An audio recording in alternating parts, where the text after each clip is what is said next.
예, 안녕하셨습니까? 민화 읽는 법 세 번째 시간입니다. 자, 민화라는 게 뭐냐? 예, 민화를 정의를 내리자면 저는 가장 한국적인 그림 양식이다. 이렇게 주저없이 말씀드리겠습니다. 한국적이란 말은 어렵지 않습니다.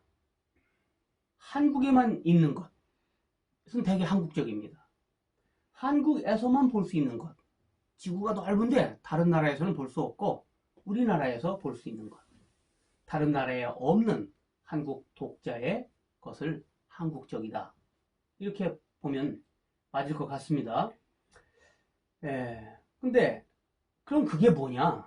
상대적으로 다른 나라에도 있긴 있죠. 그런데 상대적으로 볼 때 한국에만 있다고 말해도 될 정도로 특이하게 갖추고 있는 것이 뭐냐? 그것이 착실한데 졸한 겁니다. 근졸. 근졸. 좀 어려운 말이긴 하지만 저는 이 근졸이란 말이 매우 한국성을, 특히 민화가 가진 한국성을 잘 담고 있는 단어라고 생각합니다. 한국의 여러 문화 양식 중 가장 근졸한 것, 이것이 민화다. 한국성의 다른 민족에 비해서, 다른 문화권에 비해서 우리가 많이 가지고 있는 것이, 특색적으로 가지고 있는 것이 근졸인데, 또 한국에 뭐 고려 불화도 있고 고려 청자도 있고 금속공예도 있고 이런 건 근졸하지 않죠. 그러나 그것 속에도 약간의 근졸성이 있습니다. 그 중에 가장 근졸한 것으로만, 근졸 요소로만 되어 있는 것은 민화다. 그렇기 때문에 근졸을 한국성으로 볼 때 매우 한국적인 것, 이것이 민화다. 이렇게 저는 볼 수 있다고 봅니다. 자, 일본에도 민화 같은 게 있었습니다. 예, 이 민중들에 의해서 감상되던 그림이죠. 우키요에라는 그림인데 뜬생, 인간의 덧없는 인생의 그림이다. 이런 말이죠. 근데 이런 그림을 보면 이게 다 판화입니다. 타색 판화예요. 판을 여러 개 만들어서 찍어내는데 굉장히 정교합니다. 기술적입니다. 매우 인공적입니다.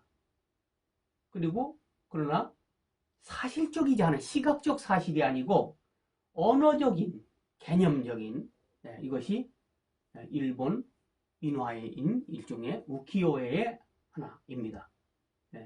후지산을 그렸는데 눈을, 이거 시각적으로 이렇게 되는 적은 한 번도 없죠.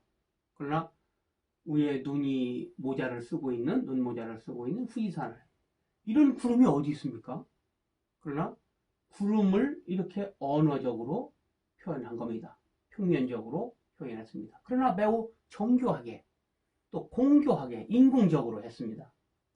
그래서 저는 일본 문화성은 교한 거다.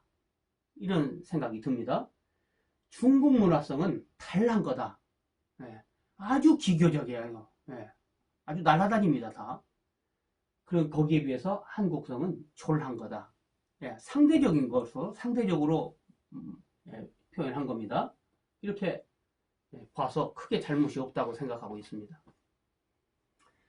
그러니까 근절, 이것을 버리면 한국성 요소가 그만큼 줄어드는 겁니다.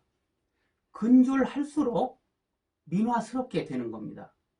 또 근졸을 갖추고 있을 때 한국성 요소로 느껴지게 된다. 이렇게 말할 수 있습니다. 자, 민화라는 말은 백성들의 그림이다. 이렇게 풀으면 되는데 제가 여태까지 글자 풀어서 알 수 있다고 생각하면 안 된다는 말씀을 드렸죠. 글자 풀으면 안 됩니다. 당시에 무엇을 가리키기 위해서 민화라고 불렀나? 그걸 알아야 됩니다. 이 말을 처음 쓴 사람은 야나기 무네요시라는 일본 사람이에요.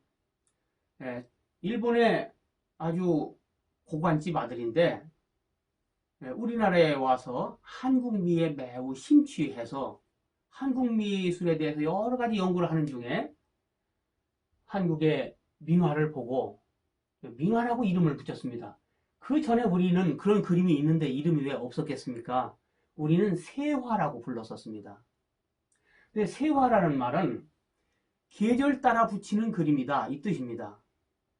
연말연시, 뭐 입춘호수 경칩, 뭐 이런 계절에 따라서 절기에 따라서 붙이는 그림이라 그 뜻이에요. 그러니까 우리 조상님들은 용도에 따라서 이름을 붙였죠. 용도명이었습니다. 일종의. 그러니까 머릿속에서 저런 그림은 용도를 염두에 두고 이름을 붙인 겁니다. 근데 이 야나기 무네요시는 양식으로 이름을 붙인 겁니다. 정통적인 사대부들의 그림, 화원들의 그림하고 다른 그림이다. 이렇게 뭐가 다르냐? 양식이 다르다. 똑같이 소도 그리고 개도 그리고 말도 그렸지만 그러나 양식이 다르다. 그래서 양식이 다르다는 뜻을 민화라고 이름을 붙인 겁니다. 백송이 그림은 다 민화인 게 아닙니다. 자, 한 가지 제가 이제 대학교 때 이 야나기 무네요시의 책을 읽으면서 아주 속상했던 적이 있었어요. 한동안 그런 생각을 갖고 있었는데 야나기 무네요시가 이제 뭐라고 자기 책의 한국 미에 대해서 이제 서술하기 전에 무슨 말을 했냐면 시골에 갔더니 서당에 다니는 아이들이 커다란 책을 끼고 다니더라. 그래서 첫 장을 딱 열었더니 향반승선집 여 측견선주라는 말이 써있더라. 자기가 무릎을 탁 쳤다. 향반승선집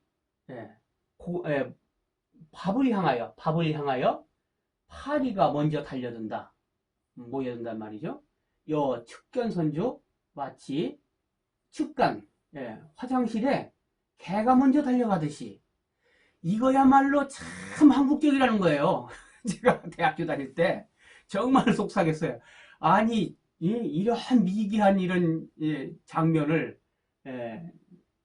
표현한 글을 보고 이걸 한국성이라고 느끼고 그런 시각을 가진 사람이 한국 미를 찬양했고 또 사랑했다고 그러니까 자존심이 몹시 상했습니다. 그래서 제가 의과대학에서 해부학 공부하는 동안도 그렇고 또 한동안 젊은 교수 시절에도 애써서 이 민화를 좀 부정하고 싶은 마음이 있었습니다. 근데 이 야나기 씨의 관점을 세계 전 민족 가운데서 그 당시 1900년대 초에 그런 관점에서 보면 아주 틀린 말은 아니라는 생각을 하게 됐습니다. 그리고 그것이 문화적으로는 한국성을 구성하는 한 가지 요소가 될 수도 있다. 이런 생각을 하게 됐고 그래서 민화가 그런 요소를 갖추고 있는 것이 어느 정도 사실이다. 이렇게 수긍하게 됐던 겁니다. 좋고 나쁘고는 지금 판단할 필요 없습니다. 우리가 전통 문화를 계승해서 민족 문화를 창달해야 될 책임을 지고 있는 사람들로서 무엇이 더 전통적인 문화 요소인가 이걸 알 필요가 있기 때문입니다.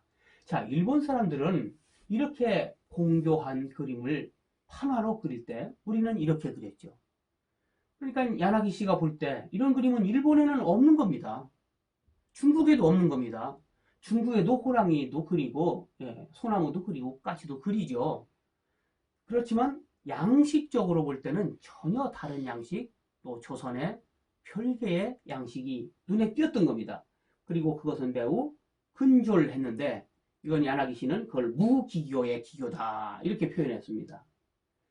그러나 일본도 언어적이고 개념적인데 이 그림도 언어적이고 개념적입니다. 둘 다 언어적이고 개념적인 것은 공유했고 이것이 동양 중국까지 포함해서 동양 미술의 공통적인 특징입니다. 여러분도 어떻습니까? 단번에 비교가 되시죠? 야나기 씨는 그 민화라는 말을 붙일 때 그린 사람이 백성이기 때문에 민화다. 이런 생각을 가지고 민화라고 붙인 게 아니에요. 그러니까 처음에 이름 붙일 때 무엇을 가리키려고 했는지 그걸 알아야 되기 때문에 우리는 그 말을, 그 개념을 지금 받아들여서 사용하는 거기 때문에 우리 멋대로 쓰면은 말에 혼란이 와서 안 됩니다. 낙관이 없기 때문에 민화라 이렇게 하지 않았어요. 무명 화가들이 그려서 낙관이 없다. 그거는 민화가 가진 하나의 특색일 수는 있어도 낙관이 없기 때문에 민화다. 그럼 낙관이 있으면 민화가 아니다. 그 말은 성립되지 않는 겁니다. 자, 일본에는 없고 한국에만 있는 독특한 양식이죠. 예, 야나기는 그걸 말한 겁니다. 예, 일본의 백성용 그림, 예, 이런 거 있었죠. 그러나 다 이런 그림들은 관념적이고 언어적이지만 모두 정교하고 공교합니다. 무엇을 그렸든지 무엇을 나타냈든지, 예, 이런 점이 일본의 우키요에와 달랐고, 그래서 예를 들어서 조선 우키요에 이렇게 하지 않았습니다. 민화라는 별개의 이름을 붙였죠. 그러면 민화와 우키요에는 반대인가요? 반대가 아니죠. 우키요에는 우키요에라는 별개의 양식이고 민화는 민화라는 별개의 양식이죠. 네. 별개의 양식을 별도로 인정한 겁니다. 네. 한국의 모든 문화는 모두 한국성을 어느 정도 다 가지고 있습니다. 그건 왜 그러냐면 우리 한국인의 생각에 의해서 나온 거고, 우리의 감정이 표출된 거고, 우리 한국인의 독특한 다른 민족과 다른 신체 구조에 의해서 나온 거기 때문에 이 세 가지가 모두 어우러져서 나온 거기 때문에 이 세 가지가 같을 수 없죠. 중국인, 다른 나라는 같을 수 없어요. 세 가지를 똑같이 가질 수 없습니다. 그렇기 때문에 이런 형질 인류학적인 사정상 한국의 모든 문화는 중국과 다르고 일본과 다르고, 그래서 한국적 특색을 가질 수밖에 없습니다. 그러나 그 특색이 드러나는 정도, 서로 다른 정도, 이양도라고 말할 수 있죠. 이 다른 정도에 따라서 평가를 할 수 있고, 그렇게 평가한다면 모든 한국 문화 양식 중에서 민화가 가장 한국적인 양식으로 평가할 수밖에 없다. 모든 감정을 배제하고 객관적으로 학술적으로 평가하면 이렇게 말할 수 있는 겁니다. 그렇죠. 이렇게 화면 전체의 구도를 생각하지 않고 개개 사물 중심으로 나열적으로 그리고 역원근법으로 그리는 겁니다. 놀라운 일이, 이 한국인이 가까이 있는 건 크게 보고 멀리 있는 건 작게 보이죠. 또 거리가 멀어질 때마다 일정 비율로 줄지 않아요. 네, 수정체의 두께가 줄 때 일정 비율로 줄지 않기 때문에 한국인을 대상으로 하는 이런 실험을 했을 때 민화에 나오는 역원근법 배율은 1대 1.48이었습니다. 1대 1.48. 이게 한국인 시지각이 갖는 역원근법 배율인데, 그 역원근법 배율에 의해서 그려지고 우리의 호랑이가 드디어 호돌이까지 대해서 우리의 전통 문화가 귀결점을 찾는 이런 쾌거를 이루기도 했죠. 그래서 이런 초란, 근조란 스타일은 한국에서만 나옵니다. 그러므로 민화는 한국성 그림이다. 그리고 우리 문화 양식 중, 현재 우리가 가진 문화 양식 중에 중국풍 빼고, 미국풍 빼고, 일본풍을 빼고 순수하게 남는 거 많지 않죠. 조금이지만 그런 걸 모두 제거하고 나면 결국은 민화가 남는다.